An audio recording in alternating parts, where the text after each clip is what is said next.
What would you do if the people you loved most became the ones who tried to destroy you? Today on Her Shattered Voices, you'll hear a story that will break your heart and test your faith in family. But before we begin, I want to know your voice too. Tell me in the comments, what would you do if you were in her place? And if this story touches you even a little, don't forget to like this video so more people can hear her shattered voice. If you're watching this, subscribe and let me know where you're watching from. Let me back up and tell you this story. I always believed that a mother's bond with her son was unshakable.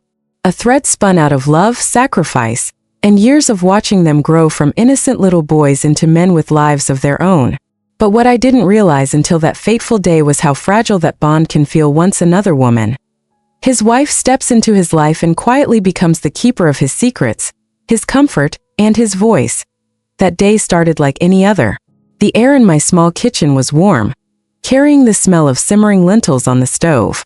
I had just returned from my morning walk, the kind of routine that kept me grounded in the stillness of my later years. My phone buzzed on the counter, its sudden vibration jolting me from the daydreams I had been weaving while stirring the pot.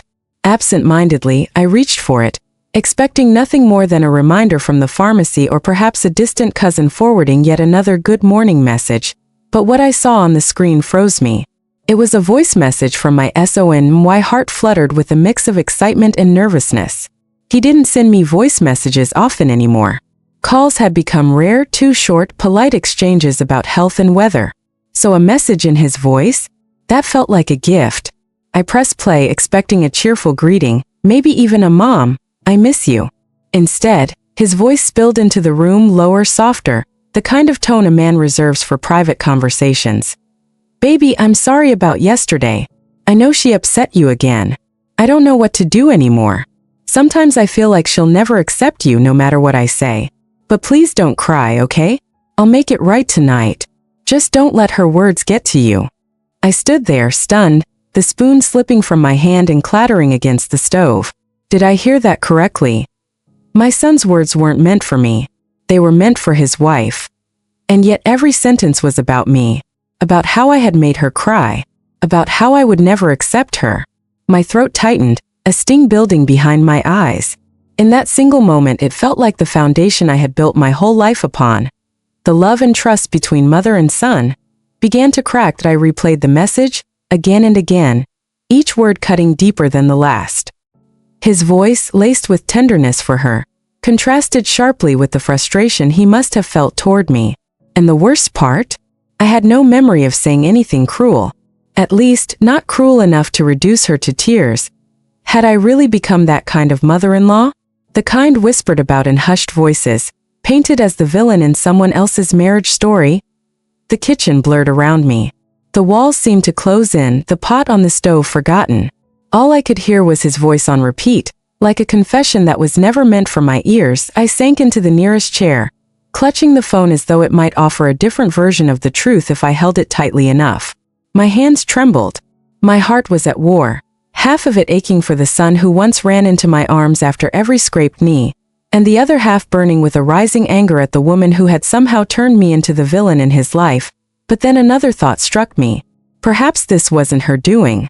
Perhaps this was him, my own son, choosing peace with her over honesty with me, choosing to protect her tears while dismissing my feelings as something less important. The realization gnawed at me that I wanted to call him immediately, demand an explanation, force him to say out loud what he had whispered to her. But I didn't. Something inside me stopped my fingers from dialing his number. Maybe it was pride. Maybe it was fear. Fear that he might confirm exactly what I dreaded, that I had already lost the center of his heart, and no confrontation could give it back. Instead, I sat there in silence, the clock ticking on the wall, the food on the stove turning cold. My entire body felt heavy, as though the years of motherhood, every sleepless night, every sacrifice, suddenly amounted to nothing more than being labeled the one who makes her cry. As the hours passed, I tried to rationalize it. Perhaps he had been exaggerating to comfort her. Perhaps she had twisted some harmless comment of mine into a dagger and presented it to him with tears. Or perhaps my heart clenched. Perhaps I really had become bitter without realizing it. Maybe my loneliness had sharpened my words, turned my protectiveness into hostility. The mind is cruel when left alone with its doubts. That night, I barely touched my dinner. The message played over and over in my head, even in the silence of my bedroom. His words haunted me, replaying like an unwanted lullaby. I lay awake staring at the ceiling, questioning every interaction I'd ever had with her. Did I glare when she entered the room? Did my tone carry judgment when I asked about dinner plans? Did I cling too tightly to my role as his mother, refusing to make space for her as his wife? Sleep finally came in restless fragments, dreams twisted with images of my son slipping further and further away from me, his hand tightly clasping hers as he walked into a future where I no longer belonged. The next morning, I resolved to act. Not rashly, not with confrontation, but with observation. If there was truth in that message, I would find it. I would watch her closely, measure her reactions, and see whether I truly was the monster in her story. Days turned into weeks, and I became a silent investigator in my own family. I paid attention to every glance she cast my way, every subtle shift in her tone. Sometimes she was kind, polite even, but always with a distance, as though a glass wall stood between us, one neither of us dared to break. Other times I caught shadows in her eyes, quick flashes of hurt when I spoke without thinking. And in those moments I wondered if the message had been right after all. But then there were moments, quiet, fleeting ones, when I saw her smile at him with a warmth that reminded me of my younger self. She loved him, that much was undeniable. And he loved her. That should have been enough for me. But the ache in my chest refused to fade. The voice message had become a ghost, haunting even the happiest moments. Every time my son hugged me, I wondered if he was secretly wishing I would be gentler to her. Every time she avoided my gaze, I wondered if she was nursing wounds from words I didn't even realize I had spoken. And beneath it all, a single unshakable fear pulsed in my heart. What if the bond one thought was eternal, the bond between mother and son, was already broken, and I had been too blind to notice until now? The days after hearing that accidental voice message dragged by like shadows, long, suffocating, and unrelenting. Each sunrise felt like a reminder that I was now living under a cloud of suspicion and heartbreak, carrying a truth I wasn't supposed to know. My son's words, "I know she upset you again. I don't know what to do anymore," echoed in my head with every mundane task. I had raised him to be honest, to stand firm in what was right, and yet here he was speaking about me as though I were the enemy. Worse, he was saying it not to me but to her, his wife. For the first time in my life, I felt like an outsider in my own family. That I tried to distract myself with housework. I scrubbed the floors twice over, reorganized cupboards that didn't need reorganizing, folded laundry until my fingers ached. But no matter how hard I tried, I couldn't escape the gnawing thought. Had I been blind to the cracks forming between us? Every memory of the past year replayed in my mind, now under a crueler light. The first dinner I hosted after their marriage, she had cooked one dish slightly too salty, and I had laughed gently and told her, "You'll learn with time." Had she taken that as mockery? Or the time she wore a dress I thought inappropriate for a family gathering, and I remarked it was a little modern? Did she run to him later, crying that I shamed her? It was exhausting, picking apart every word, every glance, every smile. But that is what the message had done. It had made me doubt not only her, but myself. I found myself shrinking in my own son's presence. Where once I would have asked him about work, teased him about his old childhood habits, now I measured my words carefully. I was terrified of saying something that might again be twisted into cruelty. A cruelty I never intended. My son didn't notice, at least not openly. He seemed lighter around me, perhaps relieved that there were no sharp words exchanged between me and his wife. He didn't realize that the silence between us was killing me far more than an argument ever could. One evening, I found myself staring at my phone for hours. The voice message still sat there, an unopened wound. Part of me wanted to delete it, pretend it had never existed. But another part, the stubborn, wounded mother in me, couldn't let it go. It was the proof that I was being discussed behind my back, judged in the very home I had once filled with love and laughter. I pressed play again. His voice, soft and full of devotion, sent a sharp pang through me. It was the same voice he used to reserve for me when he was a child. When he was sick and I sat by his bedside, he would whisper, "Don't leave me, Mom." When he won awards in school, his first words were always for me. "Did you see, Mom? I did it." That voice had always been mine. But now it was hers, And in that realization came the sharpest pain of all. My son was no longer mine alone. He had transferred that tenderness, that devotion to another woman. And while that was the natural course of life, I couldn't accept the way it made me feel disposable. The following weekend they visited. I tried to prepare myself, to wear a smile that didn't reveal the storm inside me. The doorbell rang and there they stood. He radiant and relaxed and she with her practiced politeness holding a small box of sweets. "Mom," my son said warmly, embracing me. His arms were strong, steady, but I couldn't ignore the echo of his words from the message. "I'll make it right tonight." Was he holding me now out of love or guilt? She extended the sweets toward me. "I thought you'd like these." Her voice was sweet, but her eyes didn't meet mine for long. I thanked her. My voice clipped, betraying the emotions I tried to suppress. The evening passed with forced laughter and small talk, but beneath the surface, tension coiled like a snake waiting to strike. Every word felt heavy, every glance suspicious. At one point, I excused myself to the kitchen, pretending to check on the tea. But really I needed a moment to breathe. From the hallway I could hear them whispering. "She seemed upset again," she murmured. "Don't worry, baby," my son whispered back, his voice low but familiar. "I'll handle it later." My heart pounded in my chest. Handle what? Me? Was I a burden now, a problem to be managed between husband and wife? The thought was unbearable. That night, after they left, I broke down for the first time. Alone in the dark, I let the tears flow freely. Not because I hated her. Not because I resented her place in his life. But because I suddenly realized the truth. My son's loyalty was no longer mine to claim. His first thought, his first comfort, his first allegiance was to her. And maybe that was how it was supposed to be. But why then did it feel like I had been cast aside like a shadow in my own story? In the days that followed, I found myself withdrawing more and more. When he called, I kept the conversation short. When she visited, I stayed quiet, letting her speak while I nodded absently. It was easier to fade into the background than risk becoming the villain again. But inside, I was screaming that I longed for the son who once shared everything with me, who trusted me with his fears and dreams. I longed for the bond we had before the world labeled me as the difficult mother-in-law.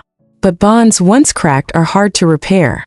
And every time I looked at him now I wondered, was he also looking at me and seeing someone he had to defend his wife against? The message had not only revealed their feelings about me, it had changed me.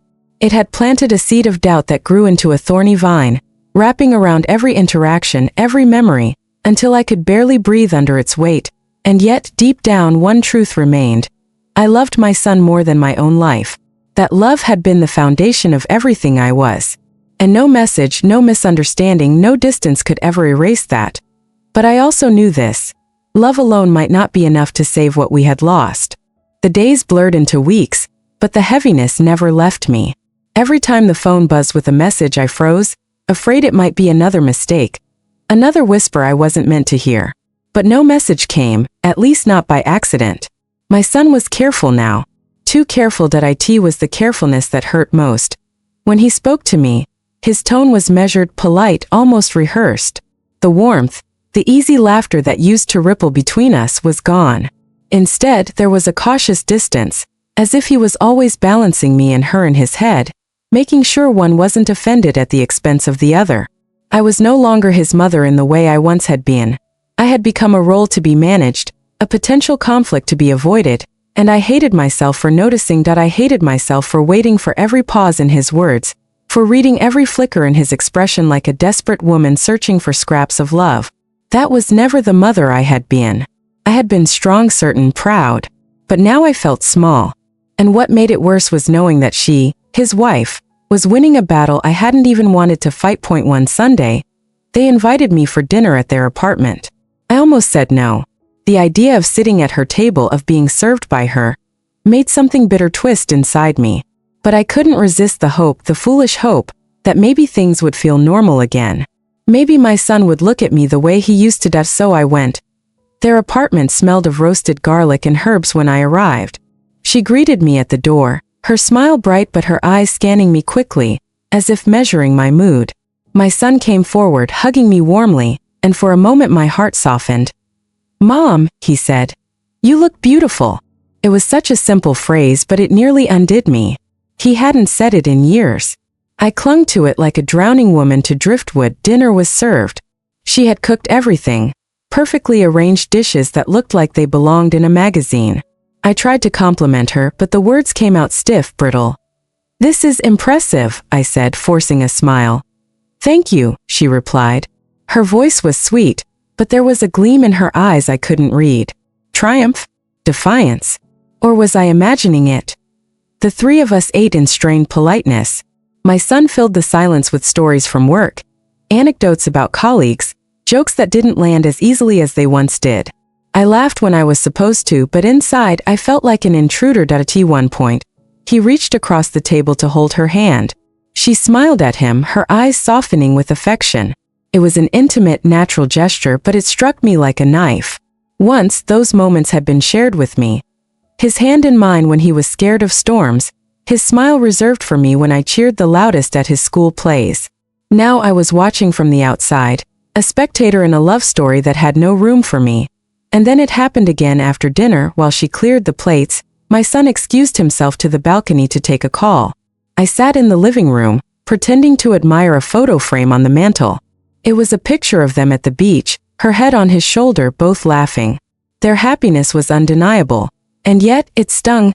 Then I heard it through the slightly ajar balcony door. His voice drifted in. Soft, gentle, loving. "No, don't worry about her. She'll be fine. I'll make sure she doesn't get upset tonight." I froze. It was the same tone from the voice message. The same promise whispered in the same way. Only this time I wasn't supposed to hear it either. My hands trembled as I clutched the edge of the sofa. I didn't hear her response, but I knew who he was talking to. My daughter-in-law. The woman who was inside, just a few feet away, wiping down plates as though nothing were wrong. The humiliation burned through me. They were still discussing me, still framing me as some fragile burden that needed to be managed. My feelings weren't respected.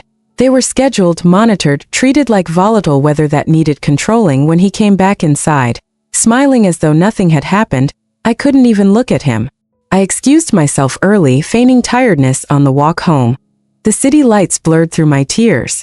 I had spent my entire life giving him everything, sacrificing sleep, dreams, and comfort to ensure he had a good life. I had shielded him from a father's anger, patched his wounds, celebrated his victories, held him through heartbreaks. And now my reward was to be spoken about like a problem, a complication, a nuisance. That night I lay awake, staring at the ceiling, a hollow ache spreading through my chest. The truth was undeniable. My son had chosen his wife. And while that was the natural way of things, the cruelty was in how he had abandoned me emotionally, how he had let me become an afterthought in a story I once starred in. But here's the cruelest part. No matter how much it hurt, I couldn't stop loving him. Love is a chain you can't break, no matter how heavy it becomes. And mine was pulling me into the depths. Days turned into weeks again, and my silence grew heavier. I stopped calling. I stopped visiting.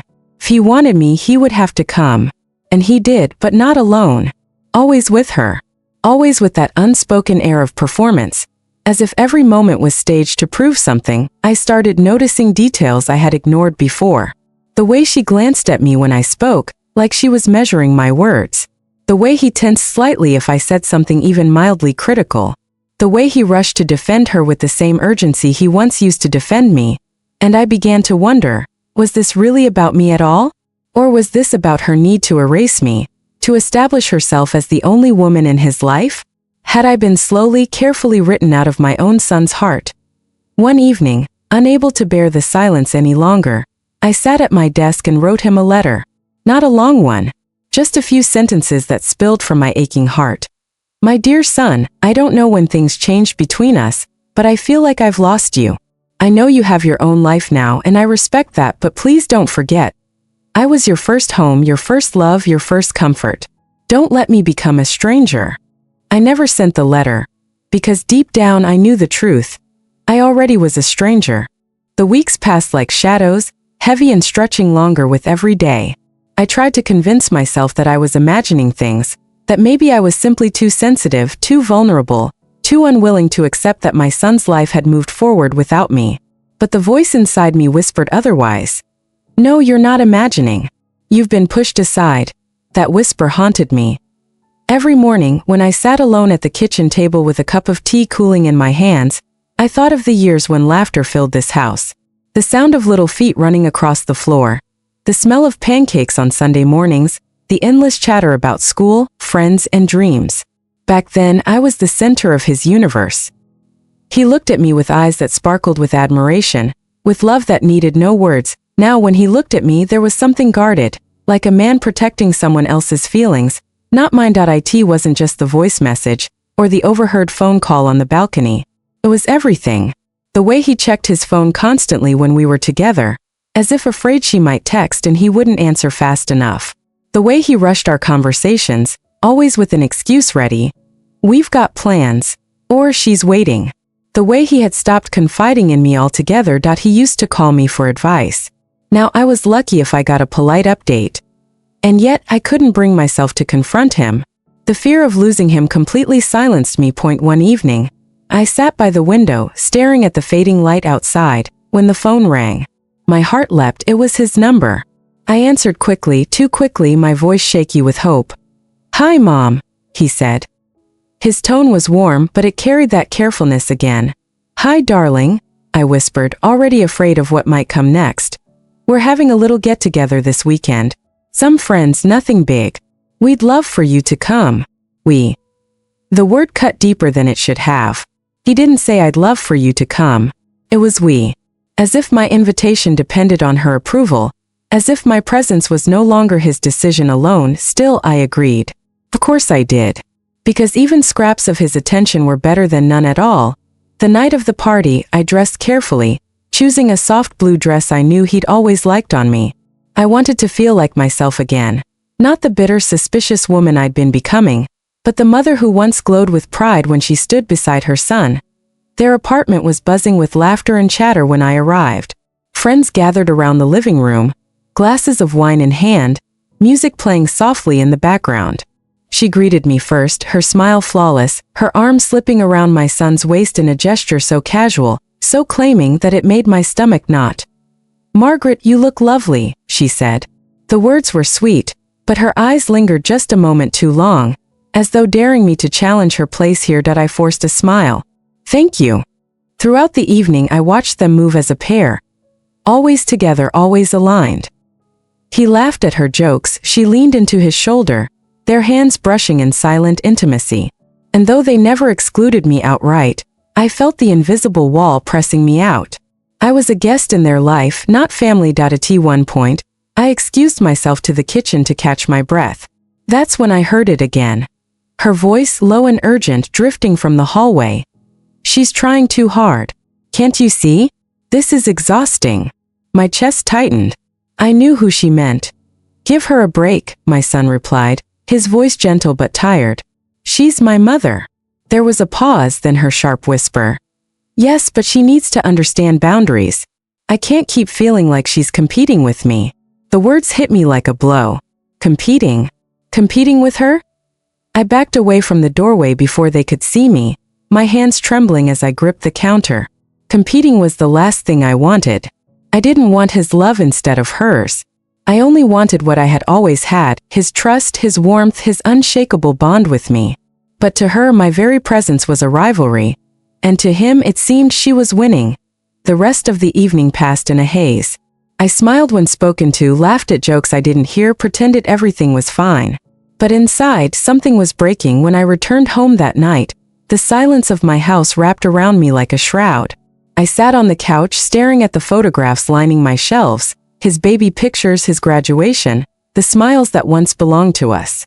Tears blurred my vision as I whispered to the empty room. Am I really losing him? In the weeks that followed, I withdrew further. I stopped visiting, stopped calling. I told myself it was to give him space, to respect the boundaries she so desperately wanted. But the truth was uglier. I was testing him. Testing whether he would notice my absence, whether he would miss me enough to come looking. He didn't. Oh, he sent the occasional text. "How are you, Mom? Thinking of you." But they were short, surface level, the kind of messages you send to check a box, not to open a heart. I replied politely, never letting him see how much it hurt. Until one day I received another message. This time, not by mistake. It was from him. A voice note again that I hesitated before pressing play, my thumb hovering over the screen. My stomach churned with dread. What if it was another whisper I wasn't meant to hear? What if it shattered me completely this time? But curiosity, no desperation, won. I pressed play. "Mom," his voice began. Soft. Careful. "I don't know how to say this, but I need you to understand. Things are different now. I'm married. I have responsibilities. I can't always be the son you want me to be. I'll always love you, but I need you to accept that my wife comes first." The message ended that I sat frozen, the phone slipping from my hand onto the table. The words echoed in my mind. My wife comes first. It wasn't just implied anymore. It was declared. Final. Absolute. That I had always known this day might come. Mothers lose sons to marriages, to new lives, to new families. But knowing didn't make it easier. Hearing it spoken aloud was like being cut open with a blade I hadn't seen coming for days after. I moved like a ghost through my own home. The world felt quieter, emptier, as though something essential had been ripped from me. I cooked meals I didn't eat, sat in rooms I didn't recognize, and replayed his words over and over until they carved themselves into my soul. "I need you to accept that my wife comes first." But how could I accept it? How could I reconcile being second place to anyone in the heart of the boy I had carried, raised, and loved with every fiber of my being? The answer was simple, brutal, and inescapable. I couldn't. The morning after his voice message, I woke up with swollen eyes and a hollow ache that refused to leave. The words replayed in my mind like a cruel song. My wife comes first. They cut deeper with every echo, and I knew something inside me had shifted. For years I had bent myself into silence, into patience, into understanding. I had endured the little slights, the careful boundaries, the whispered conversations I wasn't meant to hear. I had convinced myself that if I just waited, if I just stayed quiet, my son would come back to me in his own way. But now he had spoken the truth out loud, and the truth was a blade. The following days blurred together, each one heavier than the last. I would stand at the sink, washing dishes I didn't use, staring out at the empty street. I would sit in the living room, staring at the photographs on the mantel, asking them silent questions. Was I too much? Did I cling too tightly? Did I raise him only to be erased? But the worst of it, the absolute worst, was the silence between us. He didn't call after the message. Didn't text. It was as if he had said what he needed to say and expected me to simply fold myself away, like an old quilt placed in a box in the attic. And maybe that's what she wanted, that I couldn't shake her voice from my memory, sharp, accusing, claiming that I was competing. Competing for what was mine by nature, by blood, by love. How could she see me as a rival when all I ever wanted was to belong in the family I had helped build? The rage that had been quietly simmering inside me began to burn hotter. One afternoon, I decided I couldn't keep sitting in the shadows. I put on my coat, grabbed my bag, and made my way to their apartment. My hands shook the entire way there, but I told myself this visit wasn't about anger. It was about clarity, about reminding my son who I was, who I had always been. When the door opened, it was her standing there, not him. Her smile was polite but tight. "Oh, Margaret, we weren't expecting you." I forced my own smile, though it trembled at the edges. "I just thought I'd drop by. Is my son home?" She hesitated for a fraction of a second before stepping aside. "He's in the study." "Come in." The apartment smelled faintly of lavender and something cooking, her presence in every corner. I walked past the living room, past the framed photographs that showed them smiling together, a life built without me in its foundation. He was at his desk when I entered, papers spread out before him. When he looked up and saw me, surprise flickered in his eyes, quickly followed by something else. Weariness. "Mom," he said softly, standing to greet me. "You should have called." "I needed to see you," I replied, my voice more fragile than I intended. He sighed and gestured for me to sit. I didn't.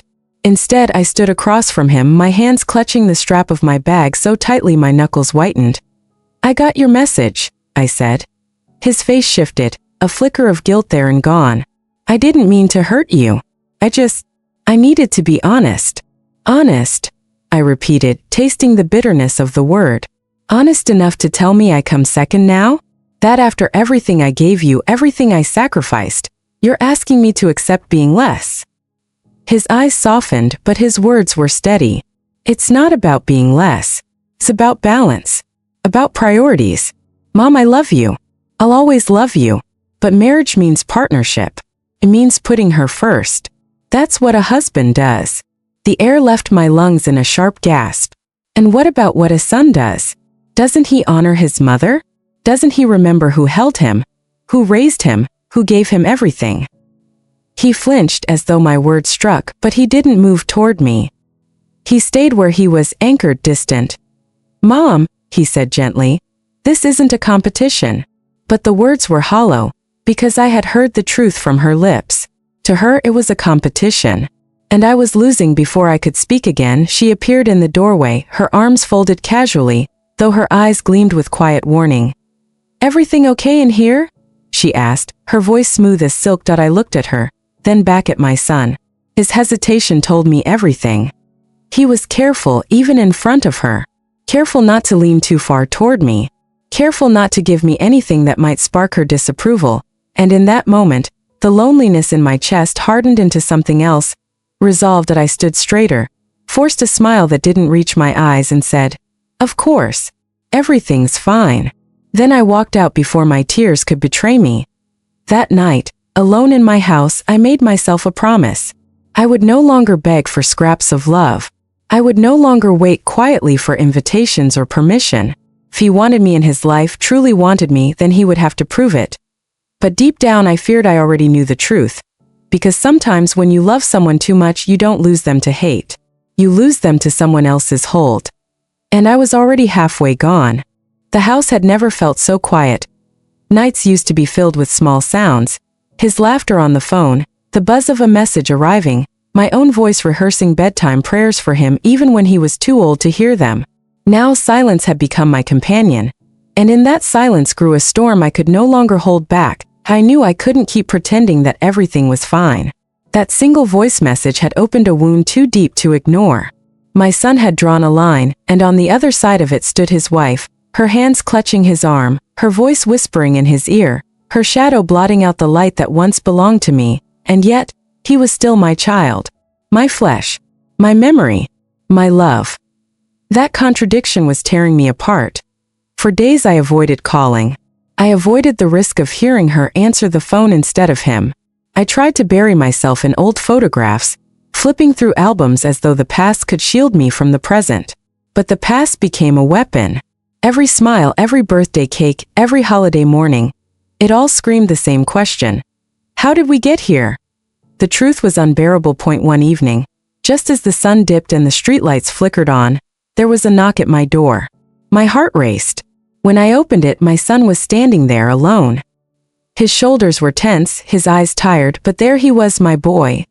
Mom, he said softly, almost like he used to when he needed comfort after a long day at school. I wanted to throw my arms around him, but pride held me still.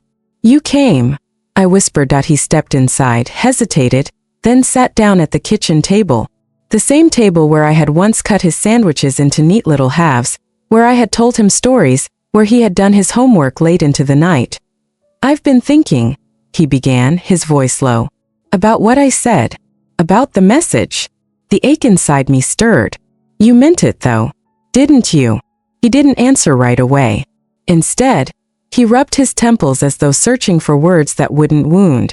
Finally he said, I meant that I have responsibilities, that I have to build a life with her. But it doesn't mean you don't matter. I laughed bitterly, the sound sharp even to my own ears. Don't matter? Do you even hear yourself? I raised you, gave you everything, and now I'm supposed to accept crumbs. He looked at me then, really looked. And for the first time I saw not just my little boy, but a man weighed down by the tug of war between two women who both claimed his loyalty. Mom, he whispered. I'm trying. But she's my wife now. I can't turn my back on her. Please understand. The words landed like stones. I wanted to scream, to shake him, to demand that he remember who I was. But something inside me broke instead. Maybe it was the exhaustion of fighting a war I couldn't win. Maybe it was the realization that love, no matter how fierce, cannot chain a grown man to his mother's side. Tears filled my eyes as I whispered, I understand. More than you know. He reached across the table, his hand brushing mine. The touch was gentle, apologetic, but also fleeting, as if even here in my home there were invisible eyes watching. And then I knew I had to let him go. Not because I wanted to, not because I was ready, but because clinging would destroy what little bond we had left. So I smiled through the tears and said the hardest words I've ever spoken. Live your life. Love her. But don't forget, I'll always be here, even if it's in the shadows. His eyes glistened, and for just a moment, I saw the boy he once was. The boy who needed me. He stood, kissed my forehead, and left into the night. When the door closed, I collapsed into the chair, shaking with sobs that rattled the walls. But beneath the grief, beneath the ache, there was also something else. Release that I had carried him in my arms, in my heart for so long. Now I would carry him in memory, in photographs, in the quiet, steady love that no wife, no distance, no cruel message could ever erase. Because a mother's love is not a competition. It is a haunting, a devotion, a truth that lingers even when unspoken. And though he might not know it now, one day, when the world grows heavy and the people he trusts falter, he will remember. He will remember the one who never left. Me. His mother. I thought that one accidental voice message was the end of the story, but it was only the beginning. What I uncovered next shattered me in ways I never imagined. This is not just my voice, it's every mother's nightmare, and you'll hear it in her shattered voices.